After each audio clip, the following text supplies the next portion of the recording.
Capítulo 8. A armadilha da justiça.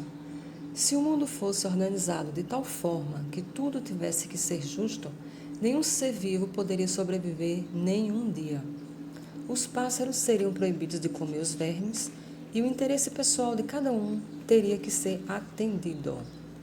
Somos condicionados para procurar justiça na vida e, quando ela não aparece, tendemos a sentir raiva, ansiedade ou frustração.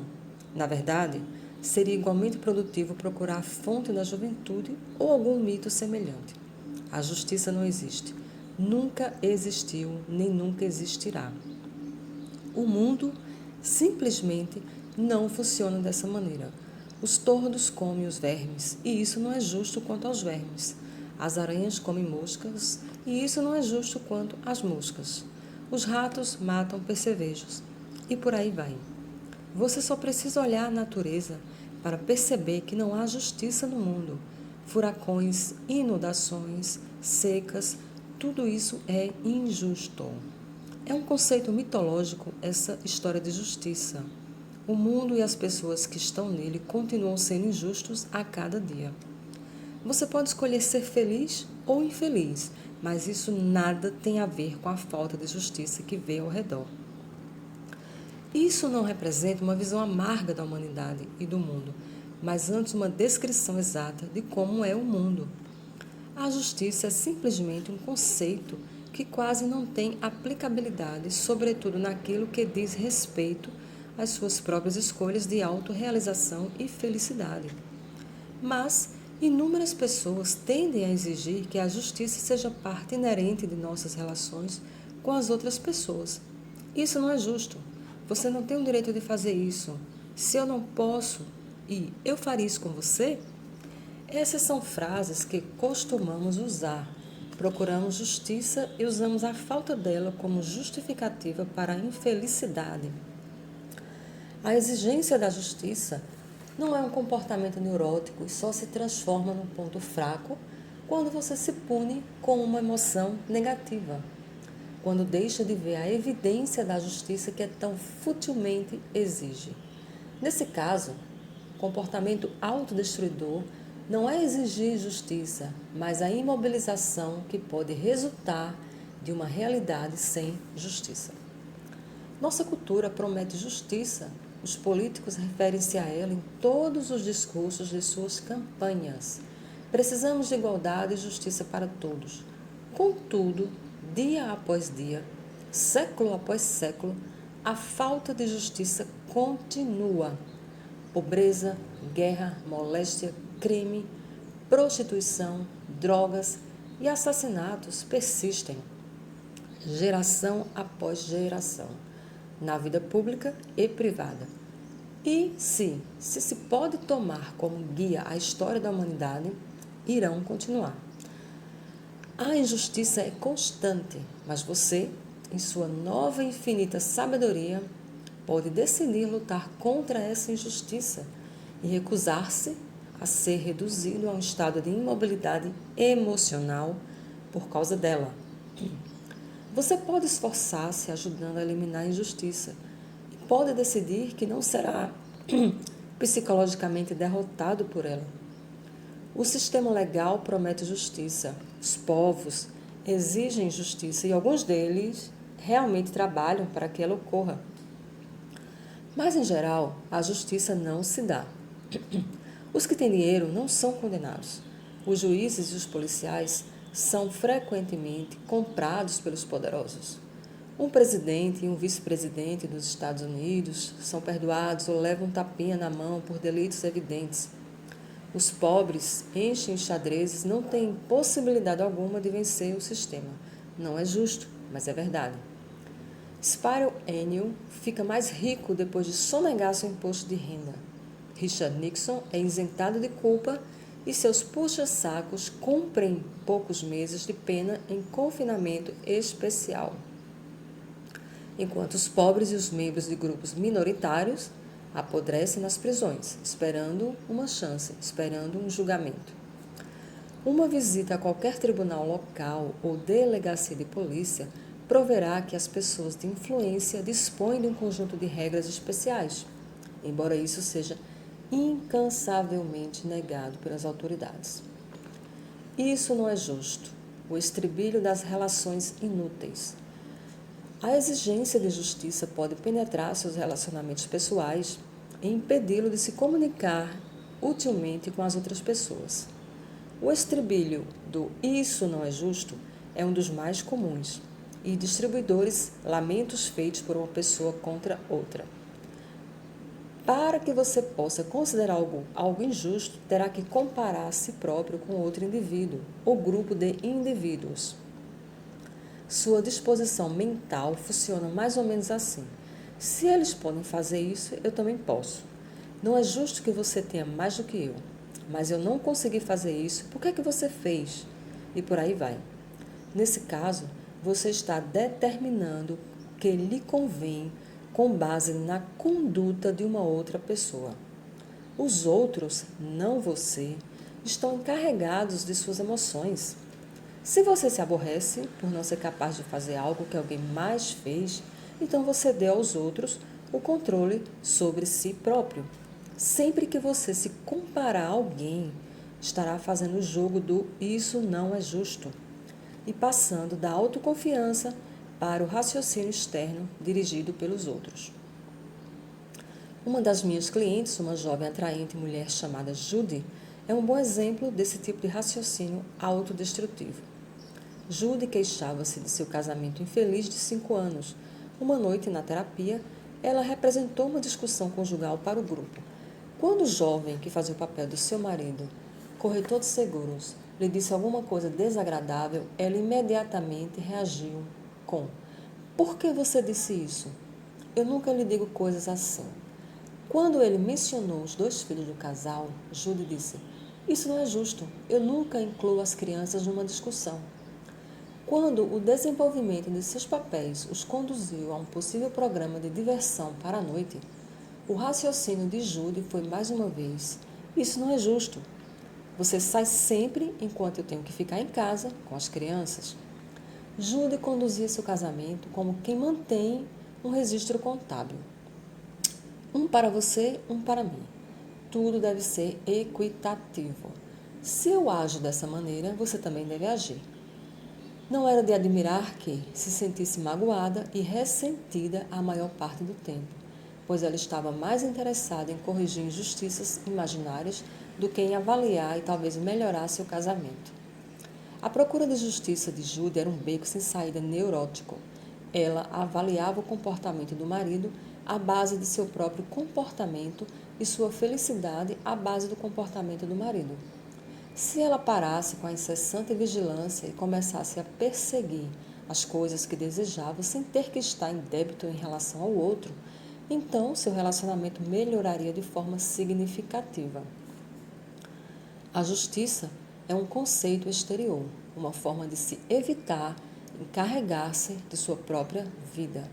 Em vez de pensar em qualquer coisa como sendo injusta, você pode decidir quanto ao que realmente quer e então dedicar-se a planejar estratégias para atingi-lo, independentemente de que qualquer outra pessoa no mundo queira ou faça.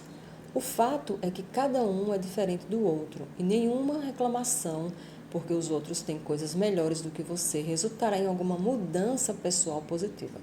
Você precisa eliminar as referências ao alheio e jogar fora os binóculos que focalizam aquilo que as demais pessoas fazem.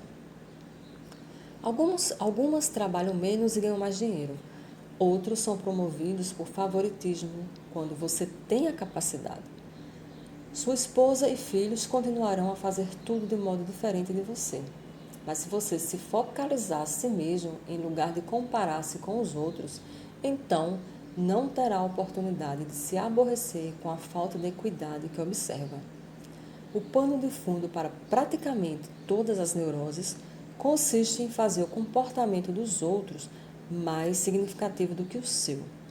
Se você vai levando as sentenças, se ele pode fazer isso, eu também devia poder, estará conduzindo sua vida para, segundo os termos de alguém, mais e nunca criará sua vida própria.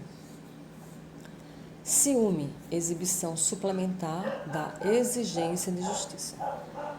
John Paul chamou o ciúme de icterícia da alma. Se seu ciúme se interpõe em seu caminho e cria qualquer soma de imobilidade emocional, então você pode estabelecer como meta a eliminação desse raciocínio inútil. O ciúme é, na realidade, a exigência de que alguém o ame de determinada maneira, com você dizendo, isso não é justo. Quando isso acontece?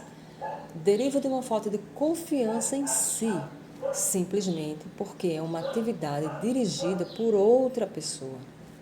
Permite que o comportamento dos outros seja a causa do seu desconforto emocional. As pessoas que realmente gostam de si mesmas não escolhem ter ciúmes, nem permitem a si próprias serem perturbadas quando alguém mais não age com justiça. Você nunca pode prever como alguém a quem ama irá reagir ante outro ser humano.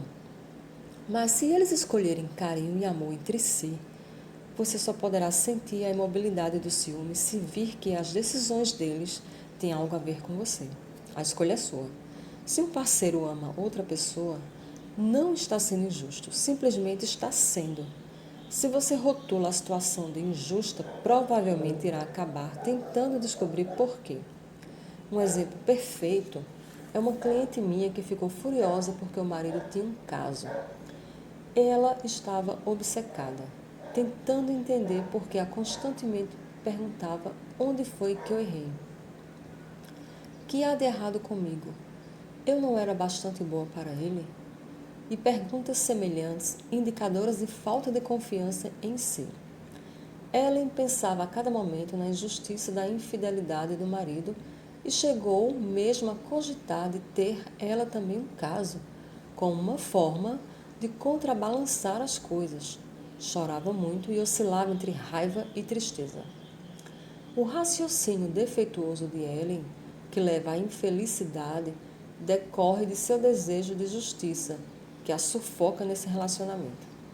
Transformou a escolha do marido de se ocupar de sexo na razão para o seu aborrecimento e, ao mesmo tempo, está usando o comportamento dele como uma razão lógica para fazer algo que provavelmente há muito tempo desejava fazer, mas que não fez porque não é justo.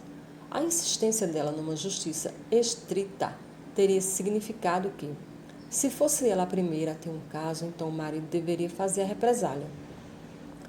A condição emocional de Ellen não melhorará até que ela se convença de que a decisão do marido foi tomada independentemente dela e que ele podia ter 1 milhão de razões pessoais, todas elas sem relação com a esposa, para suas explorações sexuais.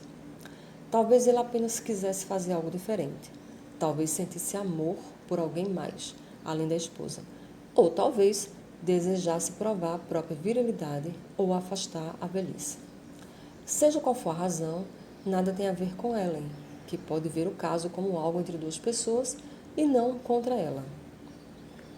O aborrecimento fica apenas com Ellen, que pode continuar a ferir-se com o ciúme autoflagelador, perante o qual ela é menos importante que o marido ou a amante dele, ou reconhecer que o caso amoroso de uma outra pessoa nada tem a ver com o valor pessoal dela. Alguns comportamentos típicos de exigência de justiça. O comportamento de procura de equidade é evidente, praticamente em todas as áreas da vida. Se você tem apenas um pouquinho de percepção, poderá vê-lo aparecendo uma e outra vez em você mesmo e nos outros. Eis aqui alguns dos exemplos mais comuns desse tipo de comportamento. Queixar-se de que os outros fazem mais dinheiro executando o mesmo trabalho. Dizer que não é justo que os artistas famosos ganhem os salários que ganham e ficar aborrecido com isso. Aborrecer-se porque os outros nada sofrem com infrações, enquanto você é sempre apanhado. Todas as frases do tipo, será que eu trataria você assim? Nas quais a presunção é de que todo mundo seria exatamente igual a você. Sempre retribuir quando alguém lhe faz um favor. Se você me convida para jantar, então eu lhe devo pelo menos uma garrafa de vinho. Esse tipo de comportamento é frequentemente justificado como sendo de boas maneiras ou polidez, mas na realidade significa simplesmente uma forma de manter equilibrados os pratos na mesma balança. Retribuir o beijo de alguém ou dizer eu também gosto de você, em vez de aceitar o beijo e manifestar seus sentimentos na hora em que tiver vontade, em que tiver sentido. Praticar sexo com alguém por obrigação, muito embora você não queira, porque na realidade não é justo deixar de cooperar. Assim você age por um sentimento de justiça, em vez de fazer aquilo que gostaria de fazer num determinado momento presente. Insistir sempre em que as coisas tenham consistência. Lembre-se da frase de Emerson, frequentemente mal citada. Uma tola consistência é o espantalho das pequenas mentalidades. Se você sempre quer que as coisas sejam certas, está colocando nessa categoria das pequenas mentalidades. Numa discussão, insistir por uma decisão nítida, que exige que os vencedores estejam certos e que os perdem admitam que estavam errados. Usar o argumento da justiça para conseguir aquilo que quer. Você saiu a noite passada, não é justo que eu fique em casa. Depois se aborrece em função da falta de justiça. Algumas razões psicológicas para apegar-se às suas exigências de justiça. As compensações por esse tipo de comportamento são geralmente autodestrutivas pelo fato de manter o foco fora da realidade, dirigido para alguma espécie de mundo de sonho que nunca vai existir. As razões mais comuns para a persistência do raciocínio e do comportamento envolvendo exigência de justiça são: você pode se sentir satisfeito consigo mesmo por ser uma pessoa honrada. É uma maneira de se fazer sentir superior e melhor. Enquanto você insistir no sistema mitológico de justiça para todas as coisas e tiver o cuidado de manter seu balanço contábil equilibrado, irá se apegar ao sentimento do mais santo que você e usará seus momentos presentes com presunção em vez de viver uma vida útil. Você pode desistir de ser responsável por si mesmo e justificar sua imobilidade transferindo a responsabilidade para aquelas pessoas e acontecimentos que não são justos. Um bode expiatório para sua falta de habilidade de se sentir aquilo que escolher sentir. Dessa maneira, você pode evitar riscos e o difícil trabalho de mudar. Enquanto a injustiça for a causa de seus problemas, você nunca poderá mudar até que as injustiças sejam eliminadas, o que naturalmente nunca ocorrerá. Você pode justificar todo tipo de comportamento imoral, ilegal e inconveniente, fazendo com que sua ação seja da responsabilidade de uma outra pessoa.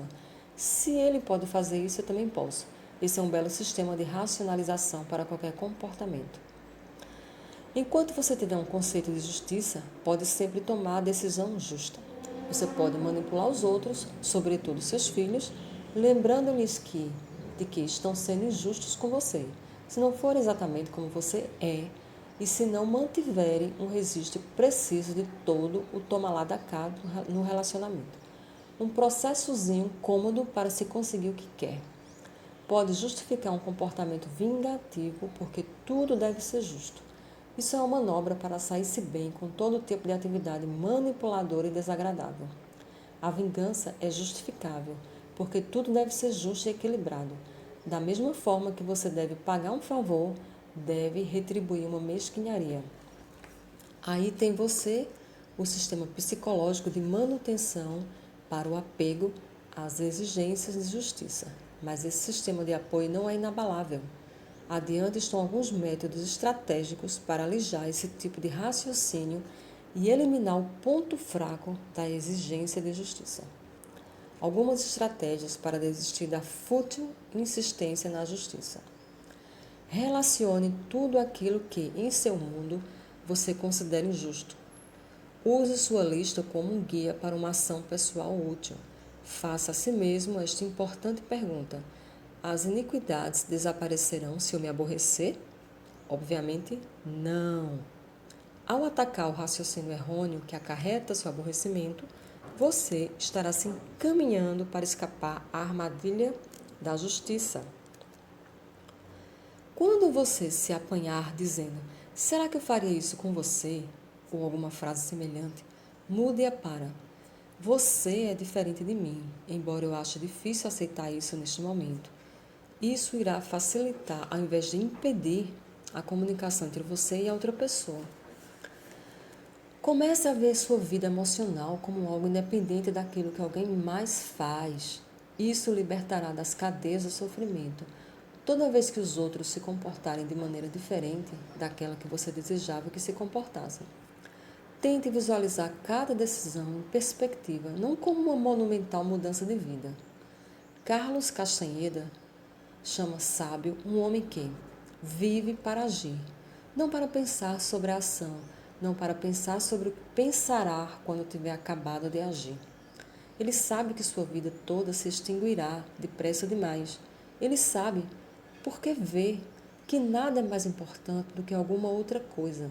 Assim, um homem de sabedoria sua e arqueja, e se alguém olha para ele, o vê igual a qualquer homem comum, salvo pelo fato de que a loucura de sua vida está sob controle, nada sendo mais importante do que qualquer outra coisa. Um homem sábio escolhe um ato qualquer e o executa como se para ele tivesse importância. Sua loucura controlada faz com que diga que o que faz tem importância e o leva a agir como se tivesse, e contudo, ele sabe que não tem. Assim, quando ele realiza seus atos, recolhe-se em paz e quer seus atos tenham sido bons ou maus, produtivos ou não, isso não é de forma alguma parcela de seu interesse. Elimine as referências comparativas exteriores. Substitua a frase "isso não é justo" por "é uma pena" ou "eu preferiria". Assim, em vez de insistir em que o mundo seja diferente do que é, você começa a aceitar a realidade, mas não necessariamente aprová-la. Corrija-se em voz alta quando usar uma frase como "sempre chamo você quando vou me atrasar, então por que você não me chamou? Eu teria me sentido melhor se você tivesse me chamado". Assim você elimina a noção errônea de que a razão do outro para chamar é ficar mais parecido com você. Em vez de estar pagando alguém, trazendo-lhe vinho ou um presente em troca de um jantar ou de uma recepção, espere até sentir vontade e então mande-lhe uma garrafa de vinho com um bilhete dizendo "só porque acho que você é uma excelente pessoa". Não há necessidade de equilibrar os livros com trocas recíprocas. Apenas faça alguma coisa amável porque você, e não uma ocasião especial, acha isso necessário. Estabeleça seus próprios padrões de conduta em sua família com base naquilo que acha adequado para você. Faça com que todos façam o mesmo. Depois veja se não é inteiramente possível fazer isso sem interferir uns nos direitos dos outros. Se achar que sair 3 noites por semana é o que deseja, mas não pode fazer porque alguém tem que tomar conta das crianças, a justiça não deve entrar na tomada de sua decisão. Talvez você possa fazer uma espécie de combinação com alguém para ficar com as crianças ou levar os meninos, ou seja lá o que for que represente um acordo mutuamente satisfatório. Mas apelar para a rotina do "isso não é justo" conduzirá certamente a um ressentimento geral e também à permanência em casa. Seja um agente não queixoso em matéria de injustiça, porque para cada injustiça que você sofrer, haverá uma resolução que não exigirá de forma alguma sua imobilidade. Lembre-se de que a vingança é apenas uma outra maneira de ser controlado pelos outros. Faça o que você, não eles, decidir que deve fazer. Estas são apenas umas poucas sugestões iniciais que o ajudarão a ser mais feliz, libertando-se da necessidade de comparar-se com os outros e de usar o status das outras pessoas como um barômetro de sua própria felicidade. Não é a injustiça que conta, é o que você faz a respeito dela. Seguimos para o capítulo 9.